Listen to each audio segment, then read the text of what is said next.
Please welcome to the stage, Robert Englund!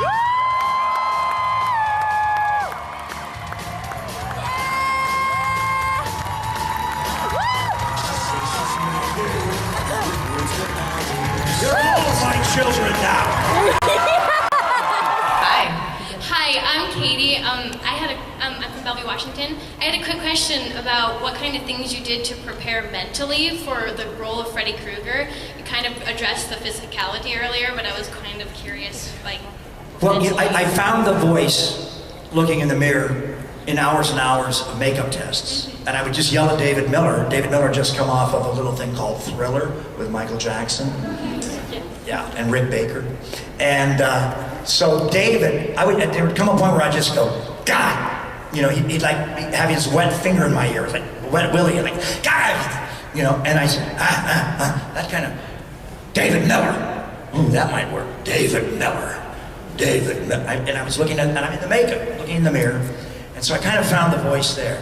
But about a week into the movie, we were having a horrible hot summer. Again, we're at the Desilu Studios, the old Desilu, where they shot the Brady Bunch. There's literally Brady Bunch stuff on the wall, still peeling, you know, fan stuff from this big family show. And they shot Dick Van Dyke there for a little bit, you know. So like, I'm trying to smell Mary Tyler Moore's perfume, and you know, and Lucy. I love Lucy. And we're in this, it's a wonderful neighborhood in Old Hollywood, and it's really hot, and I'm in the Lucy Desi Deluxe Pink Retro 1950s diner makeup room. And I've been there since 4 in the morning, and I've shot like a bunch of stuff of me scratching the pipes and crap. And I'm back in my chair and I'm getting touched up, and it's like 95 degrees out and smoggy. And I'm getting, you know, poked and they're basting me with KY jelly like a turkey. And in walks Johnny Depp and Heather Langenkamp, arguably the two most beautiful young people, certainly in California at that moment of time. I mean, they were like, their skin was perfect, their hair was perfect, their lips were perfect, their eyes were clear, they're gorgeous. And they sit down and everybody fusses over them. Makeup, oh, makeup, hair, powder, makeup, hair. And they don't need makeup. I mean, you can't even see their pores with a magnifying glass. They're so beautiful. Johnny's got the most perfect, Johnny goes like this and his hair falls in front of him like Elvis. You know, and Heather, who looks like what you want Brooke Shields to look like. Brooke's beautiful. No, Brooke's beautiful, but Brooke's too tall for most of us boys to dance with. She's model size. Heather's bite size, you know. Pick her up and bite her like an apple. Anyway, they're sitting next to me. Now here's the coup de grace. Here's what finally gets to me. And this is how I find Freddy. They give Johnny Depp, the most beautiful boy in Hollywood, and Heather Langenkamp, the most beautiful girl in Hollywood, 2 little pink fans with batteries in them. Oh, because it's so hot out. Wait a minute, am I chopped liver? I'm over here like a turkey getting Vaseline put all over me, and somebody's poking me with a Japanese toothbrush in the nose, and I went, oh, Robert, God, have you done the right thing? You're starring on television, you know, you're getting all this fan mail, you know, is this the right career move? You're 30 years old, look at them, they're young, they're beautiful, they got their whole careers ahead of them. Wait a minute. I can use that envy. I can use that anger. What does Freddy Krueger do? He kills youth. He kills the young. What is that? It's the future he's killing. Because there's no place for Freddy Krueger in the future. And that little moment of anger and jealousy and envy of Johnny and Heather, the acting trick is, you just remember that and I can turn that on. Boom, I can turn it right on. And then I could use that after 12 hours in the makeup, you know, on a sound stage when I have to like throw Johnny up against the wall or, you know, chase Heather around her bed and get hit with a pillow. I can find that to kind of make it real. You know, it's that you guys have all heard the story about how they direct children in the old days in Hollywood. They would tell them their dog died to get them to cry. And the kid remembers, you know, his dog and he cries, and that's the trick. It's called sense memory. And that's what happened for me. And that's how I found my way into hating the kids, or getting mad at the kids, or wanting to kill them. Really having a thought in my head. Because Freddy, it's my eyes. When we put too many contacts in, Freddy looks like a doll. But you leave my eyes, and he comes alive. And in the eyes are the windows of the soul. So if I'm really thinking, God damn Johnny Depp, you're gonna be a big star someday, I'm gonna get you.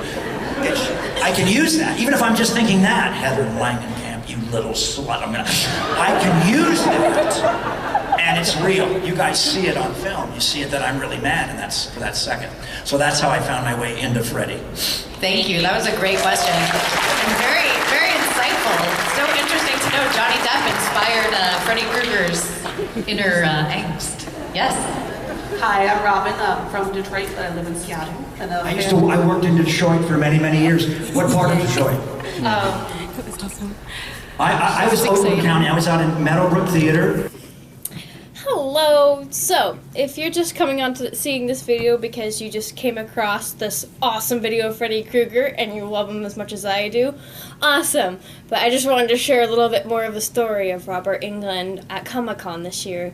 But first, I'm just going to introduce myself. For those who haven't seen my videos before, I'm Katie, and I like to make vlogs just mainly to as a more of a video diary for myself and me and my friends and everything, and I actually really enjoy it. So anyways, I really wanted to share the story about stuff at Comic-Con because I've been dying to tell a story. Okay, anyways, so as you saw, I was able to ask a question to Robert Englund at his panel at Emerald City Comic-Con in Seattle, and it was super awesome to hear that story. As you guys heard, it was a really great story.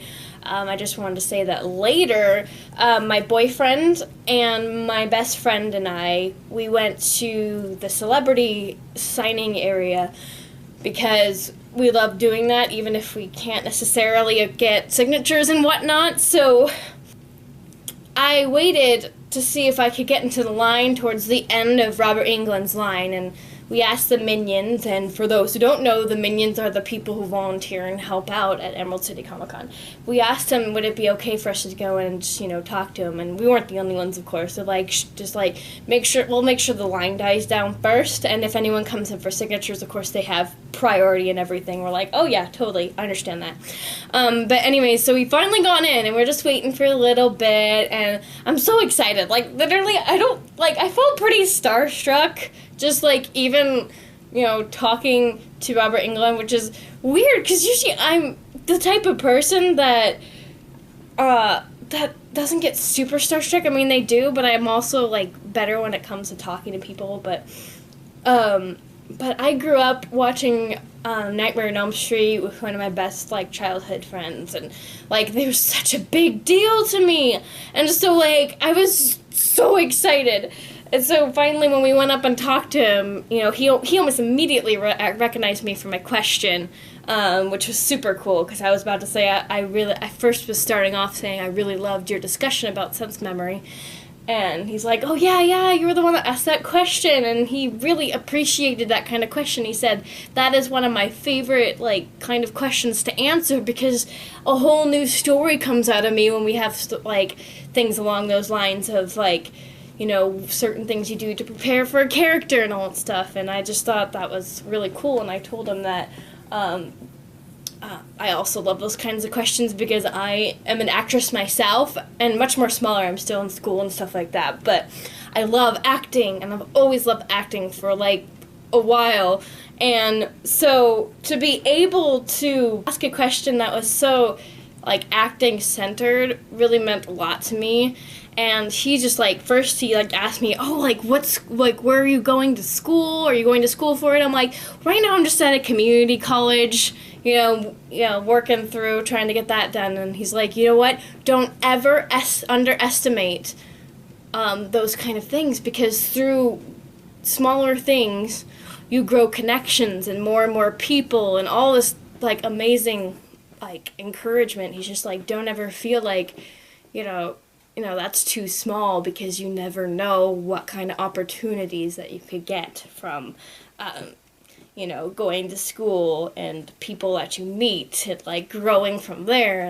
And he just said, if one thing that you got to remember about acting, that make sure that you're passionate about it, because, you know, you got to be really passionate to really like go for it. And he said also be ready to move around. And he listed off all these different cities. I couldn't fully like track everything he was saying, but I think I heard something like Atlanta, probably New York and California and all that stuff. But he was the sweetest though. Like he even like put his like, I had my hands down on the table and he just kind of like patted my hands and he was just like explaining to me like, don't ever give up on this dream of yours, you know, keep going for it, make sure that's what you want to do, and just go and do it. And I'm like, thank you. It was a great conversation. I'm really, really thankful to have had that opportunity. God, he's so sweet and down to earth though, and I always heard that about him too, but I wish I could have told him, I don't know, I just want to share this fun little thing. I wish I could have told him this, but I didn't want to hold up the line too long. But a long time ago when I was like super obsessed with Nightmare on Elm Street, I actually had a dream with Freddy Krueger in it, which was terrifying, like at first. And I swear this was like 10 plus years ago. Like I think I was like 13 or 14 and I'm 24. So it was a very long time ago. But I had that dream, and the best thing about it is that yes, it was scary at first, but all Freddy Krueger needed was a hug and like friendship, and then suddenly like everything was okay, and so I gave him a hug and then we were friends. I just love that. It makes me so happy. Anyways, thanks for watching this, you guys. If you stayed through this entire little story, I really appreciate it. If you're interested in more videos, I also have a voice actor panel that I will post in the link below, and then my vlog for Emerald City Comic Con. Alright, thanks for watching. Peace!